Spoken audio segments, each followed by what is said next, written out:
আসসালামু আলাইকুম ভিউয়ার্স, সকলকে স্বাগতম all job news and education চ্যানেলে। চলে আসলাম নতুন একটি ভিডিও নিয়ে। ভিডিও শুরুর প্রথমে বলে রাখি, যারা আমার চ্যানেলে নতুন দয়া করে আমার চ্যানেলটি সাবস্ক্রাইব করে দিবেন।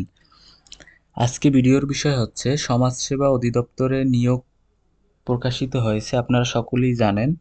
আমার চ্যানেলেও ভিডিও দেয়া আছে। 18 তারিখ হচ্ছে লাস্ট ডেট। আপনারা 18 তারিখ পর্যন্ত আবেদন করতে পারবেন। তো আজকে ভিডিওর বিষয় হচ্ছে সমাজসেবা অধিদপ্তরের সাজেশন নিয়ে।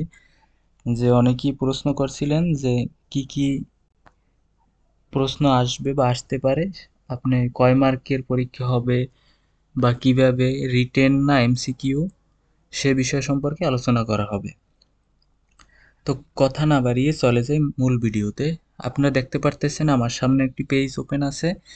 এখানে দেখেন সমাজসেবা অধিদপ্তর সাজেশন বাংলা। বাংলা থেকে 20 মার্ক আসবে। টোটাল আপনার 70 মার্কের এমসিকিউ পরীক্ষা হবে। তো বাংলা যে সকল পড়তে হবে, আপনারা যে সকল টপিকে গুরুত্ব দেবেন: প্রথমে বাংলা সাহিত্য, 2 নম্বরে সমাস, 3 নম্বরে ধ্বনি ও বর্ণ, 4 নম্বরে কারক, 5 নম্বরে সন্ধি, 6 নম্বরে উপসর্গ, 7 নম্বরে বাগধারা, 8 নম্বরে এক কথায় প্রকাশ, 9 নম্বরে বানানো শব্দ, 10 নম্বরে পদ প্রকরণ। এই 10টি বিষয় যদি আপনারা পড়তে পারেন তাহলেই আপনারা আশা করা যায় বাংলা থেকে কমন পাবেন। তারপর যদি আমরা ইংরেজিতে যাই,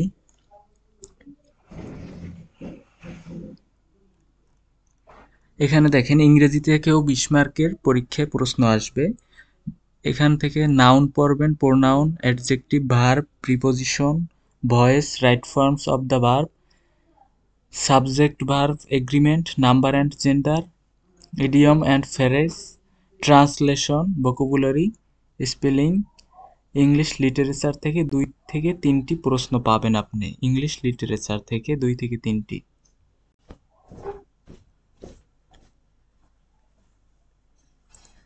তারপর গণিত। গণিত থেকে 15 মার্কের প্রশ্ন আসবে। এখানে যে টপিকগুলো পড়তে হবে তা হচ্ছে শতকরা, লাভ ক্ষতি, অনুপাত, একক, ঐকিক নিয়ম, তারপর সংখ্যা পদ্ধতি, পরিমাপ, বয়স ও গড়, সুদ কষা, মান নির্ণয়, উৎপাদক, সমীকরণ, সূচক ও লগারিদম, জ্যামিতি ও পরিমিতি এবং ত্রিকোণমিতি। এই 14টি বিষয় পড়লেই আশা করা যায় কমন পাবেন। আর সাধারণ জ্ঞান থেকে 15 মার্কের আসবে। সাধারণ জ্ঞান হচ্ছে বাংলাদেশ, আন্তর্জাতিক বিষয়াবলী ও সাম্প্রতিক বিষয়াবলী। এগুলো পড়লেই আশা করি 70 মার্কের আপনারা কমন পাবেন। তো এই ছিল আজকের ভিডিও। দেখা হবে পরবর্তী কোনো ভিডিওতে। আল্লাহ হাফেজ।